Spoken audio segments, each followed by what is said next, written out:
Alors, on a posé deux questions aujourd'hui. D'abord, qu'est-ce qu'on peut faire, qu'est-ce qu'on doit faire pour voir plus des yeshuot, voir une bracha plus quotidienne. Je veux que les choses, des fois comme ça bloque beaucoup, des fois ça marche beaucoup. Et on aime bien quand tout marche et tout est fluide. Alors, peut-être qu'on sait qu'on ne peut pas tout avoir, parce qu'il doit y avoir des bonnes raisons pour qu'on nous refuse certaines choses. Mais que d'une manière générale, je veux pouvoir déclencher une hatzlacha dans ce que je fais. Alors, l'idée serait la tfila, c'est ce que vous avez dit. À part tous les sgoulots, et comme tu as dit, le maaser, la tzedaka, le kaddish, la joie, etc. Mais un truc direct, qu'est-ce qu'on peut faire de direct pour, voilà, chaque chose qu'on veut qui réussisse, qu'est-ce qu'on peut mettre sur place rapidement? On va pas aller mettre la tzedaka avant chaque téléphone, chaque appel qu'on fait. Donc, qu'est-ce qui peut...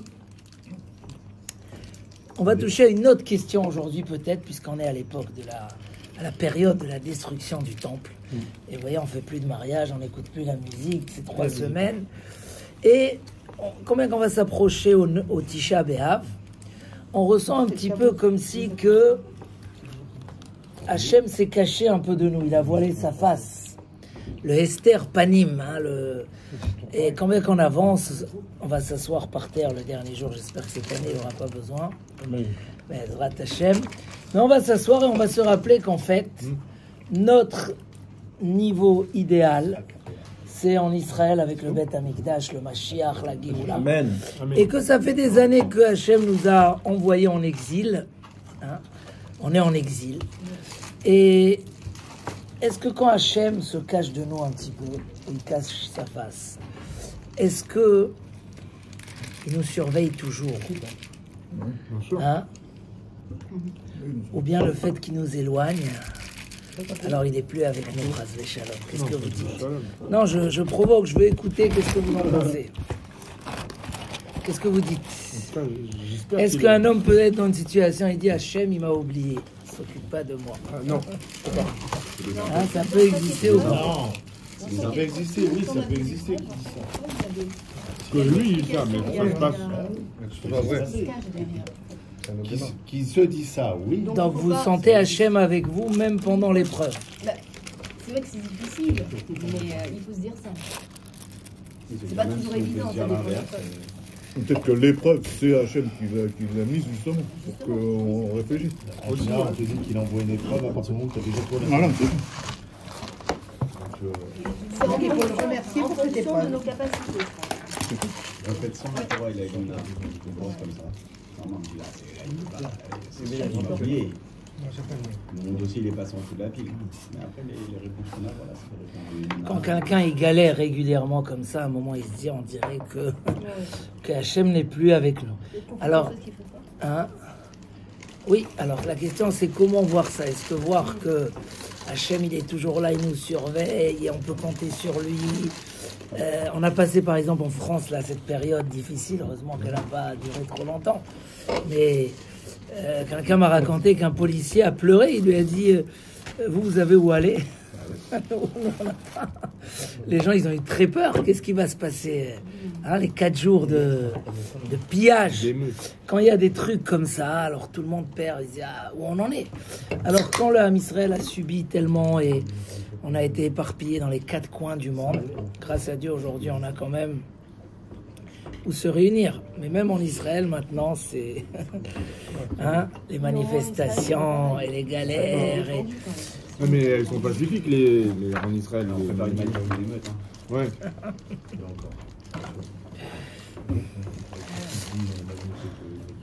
Alors voilà, juste avant de passer au sujet qui peut être très intéressant,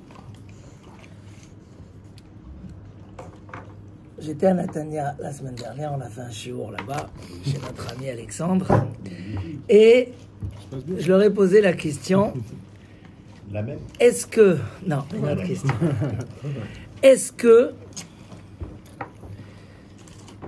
Akadosh Baruch Hu nous doit quelque chose? Ça veut dire, est-ce que quand j'ai besoin de quelque chose, je peux sentir que Dieu est engagé à me le donner, ou bien non, il me doit rien du tout, et Il y a aucun... Moi, il y a deux choses. Attention. Excusez-moi, quand je dis le mot devoir, c'est pas une dette. Ça veut dire, est-ce que j'ai un engagement d'Hachem que quand j'ai besoin de quelque chose, il va et il veut me le donner? Ou bien non, chaque fois, c'est un nouveau sujet. Est-ce qu'il voudrait bien me le donner ou pas? Je sais pas, demain tu rêves, tu as vu une nouvelle voiture qui est sortie, et tu dis, Bezrat Hachem, je veux qu'Hachem aide. Pourquoi Hachem il va t'aider? Il te doit quelque chose? Non. Est-ce qu'il y a quelque chose qui te dit de dire oui, Hachem il veut me donner, ou non? Oui, t'es un enfant d'Israël. Voilà, comme un père envers son fils. Il lui doit rien, mais en soi, il doit l'accompagner, quoi. L'accompagner, Donc Dieu s'est engagé comme un père envers nous, c'est ce que tu dis. Et un père, le fils sent que son père, il l'accompagne. Quand quelqu'un te dit, mon père, il veut pas m'aider, il veut rien faire pour moi, un petit peu, c'est qu'il te dit, ça y est, on n'est plus des relations entre guillemets père et fils, parce que je le sens pas. S'il m'aimait, si c'était mon père, automatiquement, il ferait tout pour moi. Donc est-ce on doit avoir ce sentiment-là vis-à-vis de Akadosh Baruch Hu qu'on aime, Melech Malchei HaMelachim, ou bien non, Dieu te doit rien, et si tu veux, alors allez, vas-y. Après, attention. Ça dépend de ton comportement aussi. Après, il a créé le monde aussi par rapport, bien sûr. Faire en sorte que... Alors moi, je veux vous dire quelque chose. Il a créé son monde aussi pour avoir un but. Alors si je suis pas le plus tzaddik, et tous les tzaddikim, ils se sentent pas tzaddik du tout. Donc du coup, Dieu, il n'est pas engagé envers moi pour me donner quelque chose, parce que je suis loin de servir comme il souhaiterait. Donc du coup, tu mets en condition tout l'aide d'Akadosh Baruch Hu. En fait, le bitachon b'Hashem. C'est quoi le bitachon b'Hashem? Le bitachon, c'est le niveau supérieur de la émouna, de la foi, où j'ai confiance complète à Akadosh Baruch Hu. Alors, ou qui va me donner ce que j'ai envie. Écoutez bien. Ou qui va faire ce qui est le mieux pour moi. Ouais, c'est ça. Ça, c'est le bitachon b'Hashem. Et chaque juif a le devoir d'avoir bitachon b'Hashem. Et là, je vais tout de suite couper par rapport à ce que tu avais dit. La Gemara a dit ve'aboteach b'Hashem chesed yesovevenu. Celui qui a un bitachon, une confiance complète en Hachem. Confiance, ça veut dire, il n'y a pas, je compte sur lui à 100%. Alors la question, elle va être, mais qui me dit que je peux compter quand il m'a rien promis? Alors ça, on verra tout de suite. Mais en tout cas, si j'ai ce bitachon b'Hashem, afilu racha boteach b'Hashem, même un racha, un fauteur, mais qui est en confiance complète avec Akadosh Baruch Hu, chesed yesovevenu. Il va être entouré du chesed, de la bonté d'Hachem. Donc un rachat qui est vraiment... Mais je vais expliquer tout de suite. Évidemment que nos actes vont jouer. Comme un père et un fils, c'est sûr que quand le fils, il fait plaisir à son père, il fait tout ce qu'il lui dit, et là on vient de recevoir les notes et les bulletins des enfants, etc. C'est sûr que quand le père il a reçu ce qu'il attendait de ses enfants, évidemment qu'il va leur donner beaucoup plus. Mais le Midrash nous dit que même un rachat, c'est-à-dire que le bitachon ne dépend pas, d'abord il ne dépend pas de nos actes. Après, pour certaines choses, il peut oui dépendre de nos actes. Et là, je voudrais expliquer quelque chose d'intéressant. D'abord pour vous dire, 1, 2 et 3. 1, Dieu, pas rien que ça ne le dérange pas quand on lui demande, mais Dieu, il veut qu'on lui demande. Et c'est le plus grand plaisir pour lui quand un juif lui demande. Et il n'y a pas besoin que ça soit quelque chose d'important. Tu entends, Yoni, c'est ça. Tu n'as pas besoin que ça soit quelque chose d'important. Tu n'as pas besoin. Tu as juste besoin à 1h du matin, tu es en train de travailler, tu as besoin d'une canette de coca, tu as soif, tout est fermé. Et tu demandes à Hachem, s'il te plaît, tu entends Yecheskel, Là, t'as Hubert qui sonne. aide-moi à trouver un coca. Commande. Est-ce que ça dérange Akadosh Baruch Hu? Mais pas du tout. Il n'a pas de limite. Et il veut que le bien de l'homme. Mais attendez, je ne vais pas vous dire ça par comme ça. Je vais vous lire dans les textes tout de suite. Je vais vous amener des preuves à tout ça. Mais le début de la foi et du bitachon b'Hashem, c'est d'être convaincu que Hachem, il nous aime, il veut le meilleur pour nous. Et par que ça, il attend qu'on lui demande. La plus grande preuve, je vais vous dire, c'est ce que Rabbi Shimon Bar Yochai, tout le monde connaisse. Rabbi Shimon Bar Yochai, il a dit à ses élèves, pourquoi la manne descendait tous les jours? Pourquoi pas une fois par semaine, une fois par mois? Pourquoi tous les jours? C'est comme vous, tous les jours, vous savez pas, aujourd'hui ça va être une bonne journée, une mauvaise, ça va être validé, ça va pas être validé. Pourquoi tous les jours? Écoute la réponse. Il dit pour qui demande tous les jours. Parce que quand un homme il allait dormir, il disait est-ce que demain j'ai à manger pour mes enfants? Alors automatiquement il levait les yeux vers le ciel. Et il dit Rabbi Shimon Bar Yochai, à quoi ça ressemble? Un père qui a donné à son fils tous les moyens pour vivre. Il lui a donné la carte bleue, il lui a tout donné. À l'époque c'était autre chose que la carte bleue. Et le fils ne répondait plus à son père, ne venait plus le voir. Quand il a vu ça, son père, il lui a dit, écoute, je reprends tout, tu viens me voir tous les jours et je te donnerai. Parce que le père, donc Rabbi Shimon Bar Yochai dit que Hachem, il voulait les prières des Bnei Israël. Parce que quand on prie à Hachem, quelque part, on valide tout le but de la création du monde, toute la raison de notre création, toute notre foi en lui, qu'on ressent qu'on est dépendant de lui.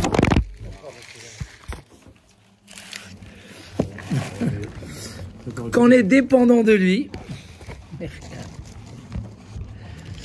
Et en fait, c'est le plus grand bonheur au père de sentir que son fils, il est attaché à lui. Franchement, quand vos enfants arrivent et ils vous demandent des choses qu'ils auraient pu se débrouiller tout seuls, un père qui aime ses enfants, ça le fait kiffer. Il dit, mais attends, mais il adore ça, le père, il fait... Quand un enfant, il ne demande pas conseil, des fois on est embêté, on dit, mais aujourd'hui, c'est une petite bêtise, mais demain, on va savoir qu'est-ce qu'il va faire sans me demander. Donc, c'est clair et net, et tous les Sfarim l'écrivent. La tfila, c'est sur chaque chose, et sur la plus petite chose. C'est même marqué que pourquoi les matriarches étaient stériles. Hein? Elles n'ont pas eu d'enfants facilement. Ni Sarah, ni Rivka, et ni Rachel. Pourquoi? Chez Akadosh Baruch Hu mit'ave litfilatan shel tzadikim. Akadosh Baruch Hu, il désire la tfila d'un tzadik. Même Sarah Minou, elle n'a pas demandé. Quoi, elle n'a pas demandé? Elle est tombée enceinte à je sais pas quel âge. Si elle avait demandé. Elle a fait prier, elle a fait que prier toute sa vie. Et quelque part, Akadosh Baruch Hu les a privés. C'est bon. Akadosh Baruch Hu les a privés. Pourquoi? Pour qu'ils prient. Parce que la prière, elle fait une relation entre le père et le fils. Elle montre combien notre ressenti, quand on vient, on dit tous les jours qu'est-ce qu'on demande dans la tfila. C'est quoi la tfila du juif? D'après beaucoup de personnes en France, on aurait dû faire les 3 premières brachot, les 3 dernières et ça suffit. Hachem, Ata, Kadosh, Veshimcha, Kadosh. Et l'essentiel de la tfila, c'est pas ça. C'est la demande. C'est donne-moi la sagesse, donne-moi la santé, donne-moi l'argent, donne-moi... Tout la tfila, c'est que des demandes. Et c'est ça l'essentiel. À l'époque où ils n'avaient pas encore instauré une tfila ordonnée, comment on faisait la mitzvah de la tfila, qui est écrit dans la Torah, ou les ovdo bechol levavchem, c'est quoi servir Hachem dans son cœur? Elle dit la Gemara, c'est la tfila. C'était quoi? Et comme ça l'ont fait les grands-mères à l'époque qui ne savaient pas prier, une demande par jour. Et c'est même une halakha dans le Rambam. Un homme qui ne peut pas faire sa tfila pour une raison ou une autre, comment il va accomplir la mitzvah de la tfila? En demandant une chose à Hachem par jour. Voilà, vous pouvez le dire, si quelqu'un, sa femme, ne peut pas faire cette fila, ou... il faut lui rappeler que pour faire la mitzvah, une mitzvah tous les jours, lever les yeux vers le ciel et demander une chose. C'est ça la tfila. Akadosh Baruch Hu nous a demandé de réaliser qu'on est dépendant de lui, réaliser de combien il nous aime, et d'exprimer cette dépendance. Quand j'exprime que j'ai compris, c'est la réalité, on ne dépend que d'Hachem. En od, milevado. Il n'y a pas autre. C'est juste que des fois on l'oublie. Mais le fait qu'on vient prier, on se rappelle de ça. Et on ouvre avec ça les sources de la bracha. Il n'y a pas comme la tfila. On dit au nom du Chazonish que même quand un homme il va faire une petite course, il va acheter un t-shirt ou un pantalon ou une chaussure, des fois tu l'achètes et il reste dans le placard parce que tu as fait une mauvaise affaire. Tu peux prier à Hachem et tu dois prier à Hachem. Aide-moi que je fasse des bonnes courses. Aide-moi.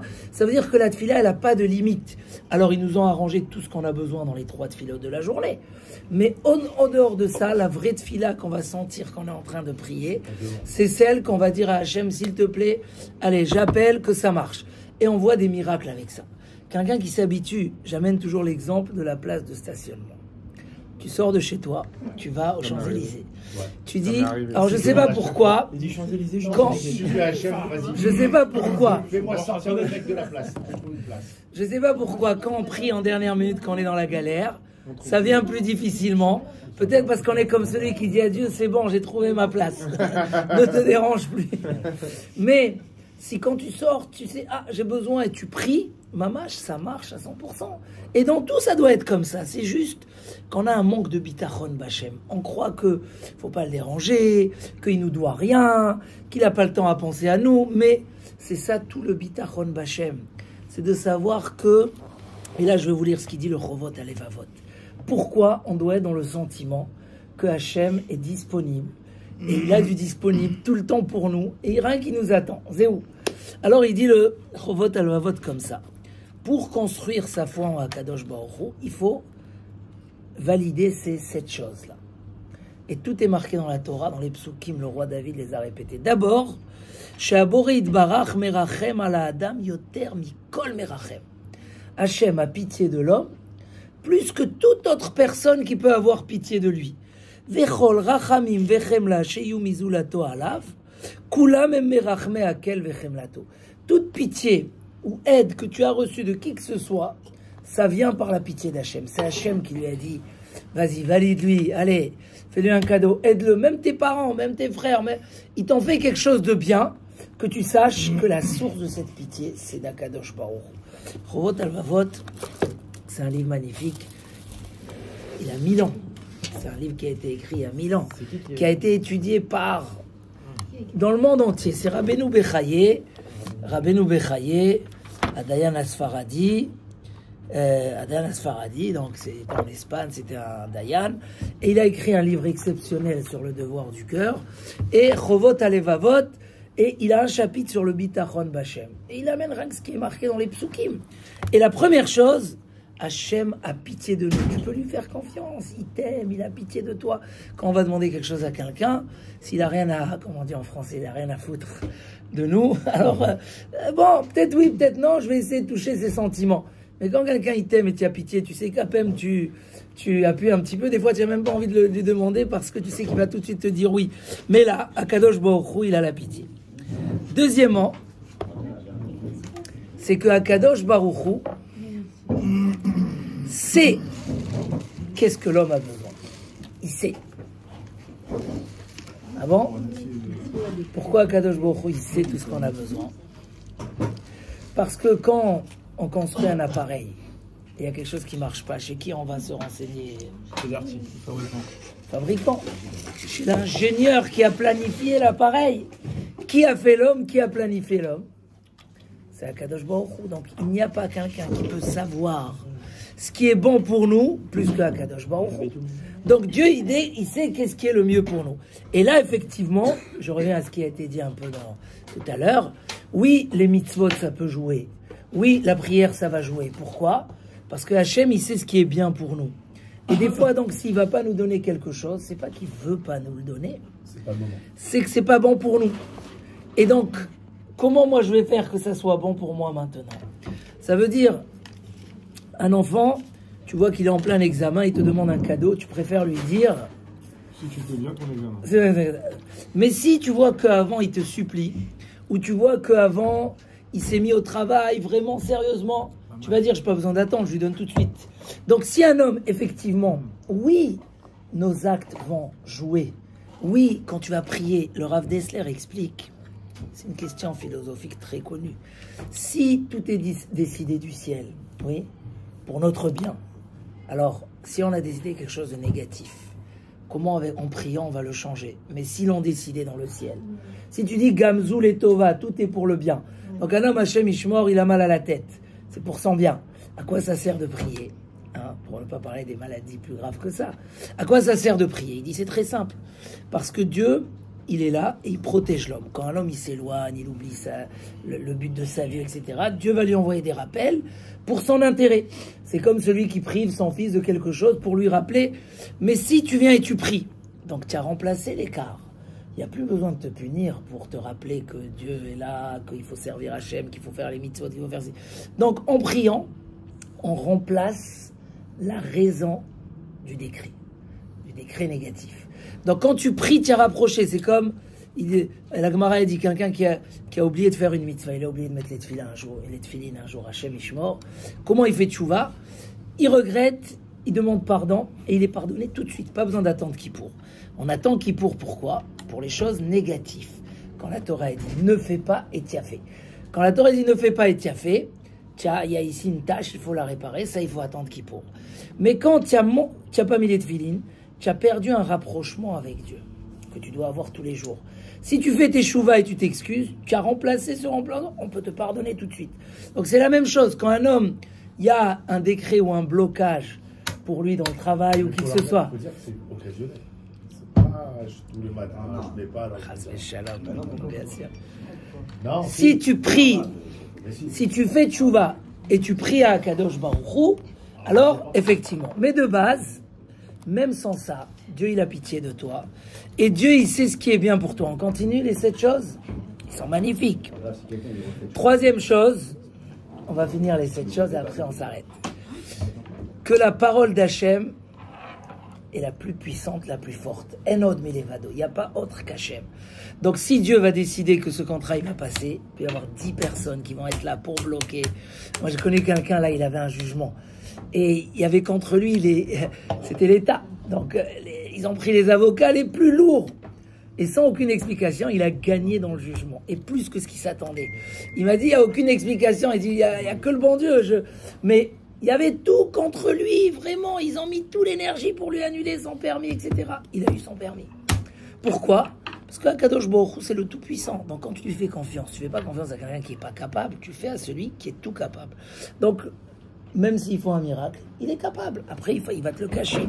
Quatrième chose, Akadosh Baruch Hu surveille toute personne. On a une surveillance individuelle. C'est-à-dire que ton problème, Dieu est au courant de ton problème. Il est conscient déjà. Avant que toi tu dis, je vais dire à Hachem que j'ai un problème. Non. Dieu, il sait déjà. Et que tu veuilles ou pas, Dieu, il te surveille, Dieu, il te contrôle, Dieu, il t'accompagne. S'il y a un blocage, peut-être que certainement qu'il y a une bonne raison. Est-ce que je peux faire quelque chose? D'abord, quand je me retourne vers lui, comme on a dit, je renforce cette émouna. Donc j'enlève 80% des raisons, parce que la raison essentielle pourquoi on va donner moins à l'homme, c'est pour qu'il se rappelle de qui il dépend, pour qu'il se rapproche d'Hachem, pour qu'il ne s'éloigne pas de son rôle dans sa vie, etc. Donc d'abord, rien que le fait d'avoir bitachon, c'est quoi bitachon? J'ai un problème, j'ai besoin de quelque chose, dis Bezrat Hachem, Hachem il va m'aider. Si tu as dit ça, déjà tu t'es retourné, et là peu importe des mérites ou pas des mérites. Après effectivement, les mérites vont jouer sur les choses qui peuvent empêcher. Voilà, sur les choses qui peuvent empêcher. Donc Hachem il surveille. Et là il dit quelque chose d'extraordinaire. Que même Yaakov Avinu, un moment dans sa vie, quand il a passé une épreuve énorme, il a... qu'est-ce qu'il a fait, Yaakov Avinu? Il a pensé que Hachem l'a oublié. Ah bon? Ouais. À quel moment? Quand il est parti chez Lavan, il a dû abandonner son père et se sauver, etc. Là-bas, c'est marqué la chose suivante. Shir la Ma'alot. Yaakov Avinu, il a dit Shir la Ma'alot. Esa enai ele harim, me'ain yavo Ezri. Il a levé un moment, il n'a pas dit Hachem m'a oublié, ça c'est plus tard. Il a dit d'où, d'où va venir mon aide? Ezri me'im Hachem. Il a répondu, pourquoi je m'inquiète? Hachem il va m'aider. Et dans les sivrei chassidout, on dit, mais Aïn Yavo Ezri, c'est quoi? Mais Aïn en hébreu, c'est de rien. De rien. Je sais que là, je suis perdu, je me sauve. Il a laissé toute sa famille, il y a Esav qui voulait le tuer, il a léché la vanne, c'était catastrophe. Il a dit, mais Aïn, moi je ne m'inquiète pas. Du rien, Hachem va mourir. On n'a rien besoin. Il n'a pas besoin qu'il se passe comme ça, etc. On raconte une histoire qu'il y a une dame en Russie qui s'est fait voler son fils. Parce qu'il y avait un décret, ce qu'on appelle les kétonistim, c'est que chaque ville, c'était un décret contre les juifs, un décret terrible, où chaque ville devait donner tant d'enfants pour les mettre 25 ans à l'armée. Et les riches, ils prenaient les pauvres, et il y avait toute une histoire. Ils lui ont pris son fils. Elle raconte que c'est une histoire très connue. Elle est partie, elle a ouvert le Echal à la synagogue, et elle a pleuré. C'est-à-dire que s'il te plaît, qu'en dernière minute, il y a un en plus, comme ça, mon fils, il me le ramène, et que... Elle a donné 10 idées. À la fin, Dieu lui a sauvé son fils. Mais avec aucune de ces 10 idées. C'était d'une autre façon qu'elle n'a pas... Alors que c'était une mère qui a tout pensé. Comment on peut sauver mon fils? Dieu, s'il te plaît. À la fin, il est revenu d'une autre façon. Pour dire que Kadosh Baruch Hu, il n'a pas besoin. Juste retourne-toi. Donc Yaakov Avinu, comme il dit là-bas le Targum, l'araméen sur Shir la Ma'alot, Me'ain Yavo Ezri, c'est le verset qu'on dit tous les soirs, Lit Ana Movid Sibri Min Bori. Je perds pas ma confiance de mon Créateur. Je me sens un peu perdu. Ezri Meim Hashem. Mais à un autre moment, il a dit que Hashem l'a peut-être oublié. Je peux lui envoyer un message qui revient. Il arrive, Non, c'était à quel moment? C'était quand Yosef il s'est perdu.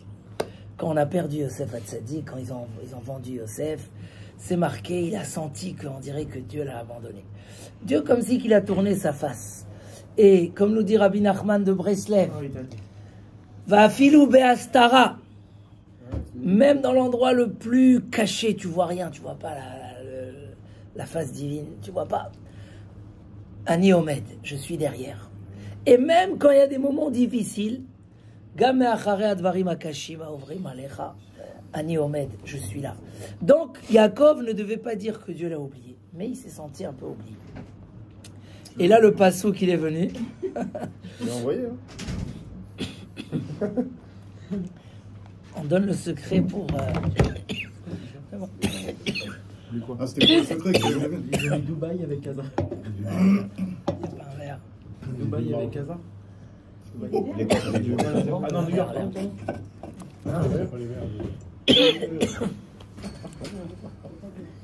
Tu m'insupportes en fait, c'est ça comme ça.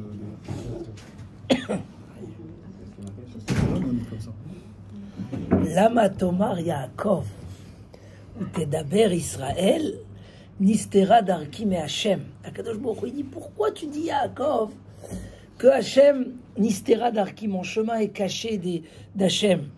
Alo Yadata, mais pourtant tu sais, Imlo Shamata, est-ce que tu n'as pas entendu Eloke Olam Hashem? Akadosh Baruch Hu, c'est le Dieu du monde qui a créé les quatre coins de la terre. Loïaf, jamais il se fatiguera. Loïga, en cheker lidvunato. Il n'y a pas de fin et d'imaginer. On peut même pas imaginer sa sagesse. Donc, en fait, qu'est-ce qui s'est passé avec Yosef Hatzadik? C'est que ses frères l'ont vendu, mais le but, c'était quoi? Dieu, il dit à Yaakov, moi, je suis occupé de faire régner ton fils et de te faire descendre en Égypte sur un tapis rouge. Parce que l'exil était déjà prévu. Et toi, tu dis que je t'ai oublié, comme ça, c'est ça, Lama, Tomar, Yaakov. Comment on peut dire qu'Hachem ne nous surveille pas chaque minute, chaque seconde? Il y a une surveillance individuelle. Donc, on a reproché à Yaakov pourquoi il a eu ce petit sentiment que Dieu l'a oublié. C'est le manque Dieu, d'émouna. à son niveau, c'était...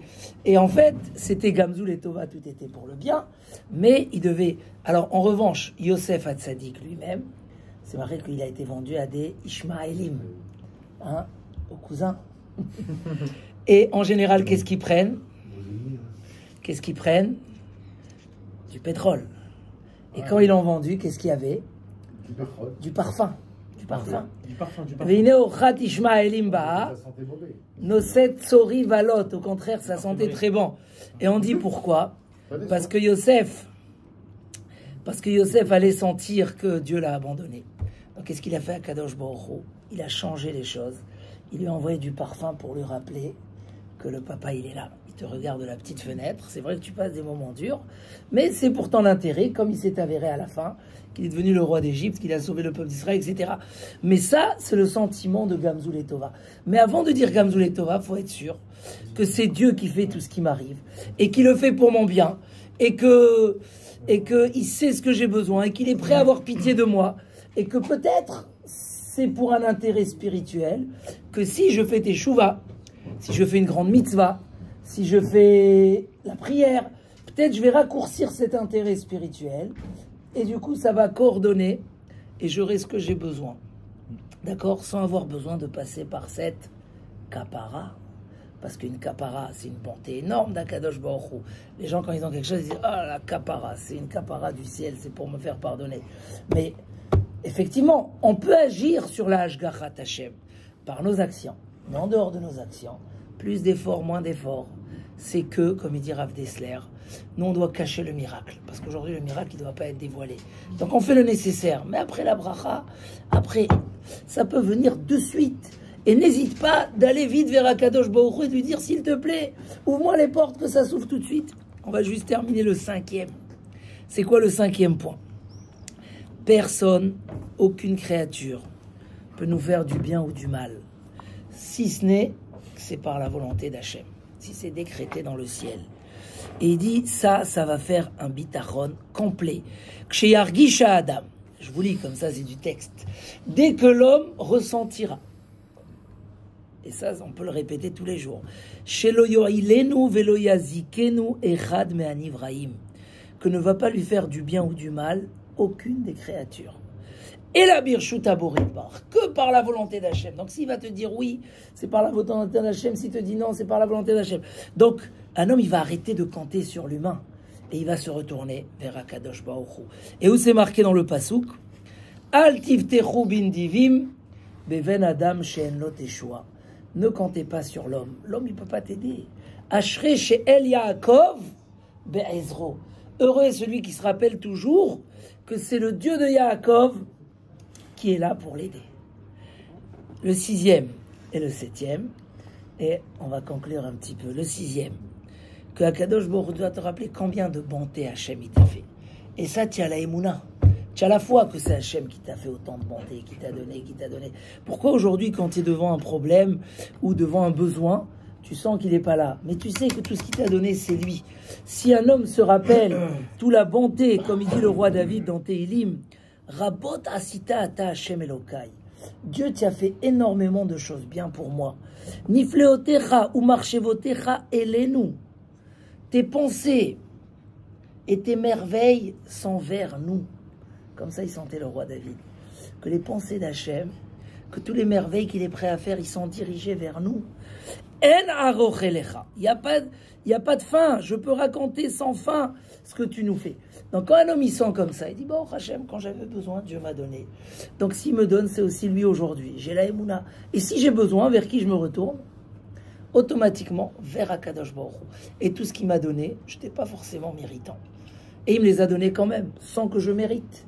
Donc j'ai pas besoin de dire, rien que si je suis un tzaddik, ou si je suis, peu importe où je suis, c'est vrai qu'en étant en plus tzaddik, et en mettant des zrouillottes, parce que il y a deux sortes de calculs dans le ciel. Il y a le calcul qui passe dans la balance. Vous connaissez la balance? Et ça, tous les Rosh Hashanah, une fois par an, et même quand un homme il est dans une situation particulière, on peut. Mais il y a des choses qui passent en haut de la balance. Vous savez, c'est comme les pistons, quand on est proche de quelqu'un qui est proche du gouvernement, ou proche d'un tel, il y a le piston. C'est quoi le piston dans la Torah? C'est quoi le piston avec Dieu? C'est certaines mitzvot qui ont cette capacité. Donc toi, tu as parlé de la tzedaka et du maaser. C'est vrai, c'est promis. C'est marqué que celui qui fait beaucoup de chesed avec les autres, du chesed gratuit, il rend service, il aide, il est ouvert. Vous savez, souvent, les gens, ils sont comme ça, gilet pare-balles pour pas qu'on les dérange. Ils veulent pas, dès qu'on leur demande un service, même pas, ils écoutent s'ils peuvent le rendre, que déjà, mais quand tu fais du chesed avec les gens, Dieu... Le Messilat Yesharim, il dit Aose chesed yekabel chesed. Celui qui fait du chesed avec les gens, Hachem, il aime beaucoup ça, parce que tu es ton frère. Alors Hachem, il va faire avec toi du chesed. Quand même tu fais plus, il va faire plus avec toi. Donc toujours écoute, réfléchis, est-ce que tu peux aider? Est-ce que tu as une solution? Vous allez voir combien de fois c'est des choses qu'on n'est pas capable de faire. Et au final, quand on veut aider, on trouve la solution. Et on amène de l'aide à son prochain. Il y a aussi, par exemple, celui qui pardonne sur le mal qu'on lui fait. Il n'est pas rancunier. La Gemara a dit aussi, elle raconte même une histoire d'un rave qui était en train de mourir. Ils ont déjà commencé à préparer. Et finalement, il a guéri dernière minute. Et il a vécu 22 ans de plus. Et il leur a dit, j'étais en train de partir. Mais dans le ciel, ils ont dit, puisque cet homme... il est Mahavir al-Midotav. C'est quoi Mahavir al-Midotav? Quand on lui fait quelque chose, il pardonne. Celui qui pardonne, Dieu lui pardonne. Donc il y a plein de zrouillottes. Comme tu as dit, quand un homme il se dérange à aller à la tefila le matin, Dieu dit tu te déranges. Alors moi je vais faire que tu te déranges pas cet après-midi. Parce qu'un homme il a un quota de fatigue et de souffrance qu'il doit avoir dans sa vie. Et s'il le fait pour des choses bien, pour les mitzvot, on lui enlève dans l'autre endroit. Ok. Le 7e. Donc si Hachem nous a fait tellement de bonté sans qu'on la mérite, il est capable de nous faire encore beaucoup de bonté, même si on ne la mérite pas. Et le dernier, tout est déjà décrété dans le monde. On ne peut pas devancer ou retarder, multiplier ou réduire contre ce qui a été décidé dans le ciel. Sauf dans une condition. Il dit, regarde Akadosh Baruch Hu, d'une graine de blé, qu'est-ce qui fait sortir ? La farine. Quand tu plantes la graine, ça peut faire pousser 300 graines de blé. Un poisson peut faire naître des milliers de poissons. Donc sans limite. Donc Dieu n'a pas de limite. Et quoi ? Alors tout a été déjà décidé. Tu ne peux pas devancer. Ça ne sert à rien. On fait notre travail, on met la bracha, on met le kéli pour la bracha. Après, ça ne vient pas réduire. La bracha, elle vient du ciel. Sauf par des mérites particuliers, c'est autre chose. Sauf si c'est par des mérites particuliers. Il dit Rav Dessler, le peuple d'Israël est au-delà du mazal. On ne dépend pas du mazal. Hein? Pourquoi on ne dépend pas du mazal? Pourtant, nous aussi, on a un mazal. Parce qu'on peut le changer. On peut le changer par nos prières et par nos actions. Il dit par exemple quelqu'un qui a pris celui de faire une grande mitzvah. Et maintenant, on lui demande de la doubler. Comment il va faire? Dans son mazal, on lui a donné que tant d'argent, ou tant de moyens, ou tant de capacités. Maintenant, on voit qu'il a bien réussi, et on lui demande, dans le mazal, on va déplacer, on va doubler le mazal. Donc, en passant par la prière, les actes, on peut changer les choses. Sinon, tout est fixé. Et il dit que ce que l'homme, il est tout le temps préoccupé de devancer ce que Hachem il a retardé, ou de retarder ce qu'Hachem il a devancé, c'est un manque de connaissance de la grandeur d'Hachem, et un manque de connaissance de sa bonté envers nous. Donc si je résume un petit peu, oui, on peut compter sur Akadosh Baruch Hu, pas rien que parce qu'il est tout puissant, et ça tout le monde on le sait, on a la Emouna, mais tout simplement parce que il veut nous donner, même sans qu'on lui demande. Il pense à nous, même sans qu'on lui demande. Il nous donne, même sans qu'on lui demande. Il a envie de nous donner, il sait ce qu'on a besoin, il a pitié de nous plus que tout. Pourquoi on croit qu'on ne peut pas déranger Akadosh Baruch Hu? C'est pas déranger, c'est lui faire plaisir, c'est se rapprocher de lui. Et au contraire, s'il y a des raisons qui font que dans le ciel on bloque, parce qu'on a posé la question, si c'est déjà décidé, alors à quoi ça sert de prier? Parce que justement, s'il y a quelque chose qui bloque, c'est parce qu'on n'a pas mis l'ustensile, on n'a pas mis le kéli. Donc on ne veut pas juste verser que ça coule à l'extérieur et que ça aille chez d'autres personnes. Donc est-ce qu'on attend que tu mettes le kéli? Comment on peut mettre le kéli? Si on te prive, c'est pour une bonne raison. Si toi, tu enlèves la raison, on n'a plus besoin de te priver. Si Rabbi Shimon Bar Yochai dit que le fait de prier tous les jours, ça nous relie à Kadosh Baruch Hu et ça nous donne sans limite, parce que la manne, c'était sans limite. Tu pouvais, quelqu'un qui était gourmand, qui voulait manger toute la journée, la manne suffisait toute la journée. Donc, c'est cette fois-là, c'est ce bitachon. Savoir, donc on est dans la période comme ça, comme j'ai dit au début, de la destruction du temple, on se rappelle, on prie, etc. Mais on sait très bien que quand Dieu a détruit le temple, il a mis sa colère sur les pierres, sur les bois du Beth Amikdash, pour éviter que la colère tombe sur les Bnei Israël. Donc on a perdu le Beth Amikdash. Mais quand bien qu'on est en galoute, Akadosh Baruch Hu, il fait tout pour nous protéger. Il est avec nous. Le Nachmanide, il dit que des fois, on peut voir les gens en galoute mieux réussir qu'en Eretz Israël. Mieux que quand on était dans le Beth Amikdash. Pourquoi? Parce qu'on a une promesse divine que même quand je vais vous envoyer dans les pays de vos ennemis, lo me'astim velo ge'altim, c'est pas parce que je me suis dégoûté de vous mais au contraire, je vous aime, je continue à vous protéger. Donc il dit, on voit combien que l'homme il rentre dans une astara, comment on dit une astara, comme si que la face divine est cachée. Akadosh Baruch Hu, il est plus présent encore avec lui. Et la seule chose qu'on doit faire, c'est si la lune elle veut la lumière du soleil, qu'est-ce qu'elle doit faire? Il faut qu'elle se retourne vers le soleil. Si elle donne le dos au soleil, le soleil va quand même envoyer le minimum, parce que sinon il n'y aura plus de lune. Mais si la lune elle veut une grande lumière, qu'est-ce qu'elle doit faire? Elle doit se retourner vers le soleil. Notre vrai bonheur, c'est ça. c'est vivre dans une émouna, déjà que tout est pour le bien. Et quand on attend quelque chose, d'abord, la première émouna, c'est de se dire, Dieu, il fait ce qui est bien pour nous, il nous a jamais oubliés, il pense à nous individuellement comme un fils unique. Comme un fils unique. Après, si moi je veux qu'il n'y ait pas des choses de ma part qui empêchent la bracha d'Akadosh Baruch Hu, alors je me retourne vers lui et je prie. Je fais des mitzvot qui ont pour vocation de me rapprocher la Géoula. Mais dans tous les cas, avant de parler de prière, avant de parler de quoi que ce soit, le bitachon, c'est il faut s'habituer. Dès qu'on a besoin de quelque chose, d'abord dire Bezrat Hashem, mais le dire sérieusement, pas Baruch Hashem, Bezrat Hashem. Sentir et demander dans son esprit, même avant de prier, que Bezrat Hashem, je veux que ça se passe comme ça, qu'Hashem m'aide, qu'il fasse le mieux pour moi et que ça soit pour le bien. Et Bezrat Hashem, avec cette émouna, d'abord, on traverse la vie avec des suspensions, une belle 4x4, où ça, on sent pas les épreuves, parce qu'on est toujours dans la émouna. Mais en plus de ça, on ouvre des portes exceptionnelles. Bezrat Hashem, c'est ce que je vous souhaite. S'il y a des questions...